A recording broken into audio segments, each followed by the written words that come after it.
got mail.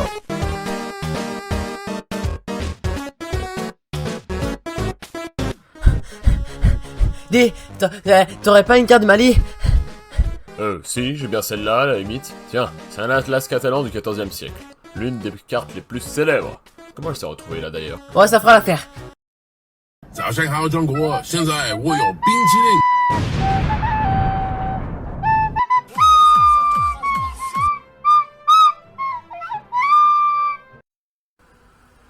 Eh merde.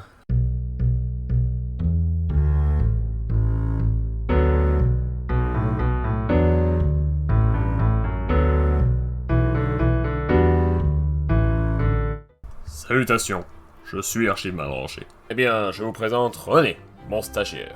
Ce dernier doit encore apprendre le métier, et donc me posera des questions de temps à autre. Ouais, enfin, j'ai quand même de l'expérience dans les trucs antiques. Ah ouais? Comme quoi? Eh bien les livres, car en effet en étant jeune je ne peux pas comprendre leur fonctionnement, n'étant pas tactile. Qu'est-ce donc? Si toi aussi tu as aimé cette blague, tu as 62 ans, félicitations! En tout cas, je vous ai ramené une super carte. C'est moi qui te l'ai donné, trou de balle. D'ailleurs, il y a un truc qui m'étonne. Ce type tout à l'heure, il a l'air d'être super important, mais j'en ai jamais entendu parler. Fais attention, car tu as en face de toi l'un des hommes les plus éminents de son époque. Ce dernier s'appelle Mansa Moussa. Il est né aux alentours de 1280 et commença à régner en 1312 sur l'Empire du Mali. L'Empire du Mali? Ce dernier connut une expansion sans précédent sous Moussa, parvenant à devenir le second empire en taille de l'époque, derrière l'Empire mongol, et s'imposer comme le plus grand empire africain de l'Ouest de l'histoire. Mais là où Mansa Moussa c'est le plus illustré, c'est avant tout par sa richesse. Le Mali est alors l'un des plus gros producteurs d'or, aux alentours de 3 à 4 tonnes par an, ce qui revient, pour vous donner une ordre d'idée, à 3 ou 4 fois un américain standard, pour vous dire la taille du bestiau. Certains contemporains le considèrent comme l'un des hommes, si ce n'est l'homme le plus riche de tous les temps, bien que sa fortune soit très instable selon les chiffres, s'élevant vers les 400 milliards. Attention, on n'est absolument pas sûr. Être riche et puissant, c'est bien, Regardez la taille de mes épaules. J'ai pris trop de muscles, mes t-shirts sont trop petits. mais le montrer, c'est mieux. Alors dans cette optique-là, un événement va s'illustrer, le pèlerinage de Mansa Moussa à la Mecque. En 1324, ce dernier décide donc d'aller en pèlerinage en bon musulman. Il décide donc d'emmener le strict nécessaire. 12 tonnes d'or, 60 000 hommes, 12 000 serviteurs et esclaves. Donc en somme, un petit pique-nique.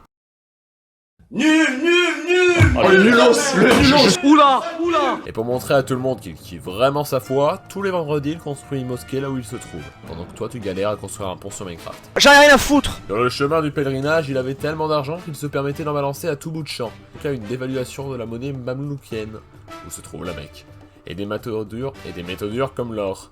Selon un haut administratif mamelouk, 12 ans après, les prix n'étaient toujours pas revenus à la normale.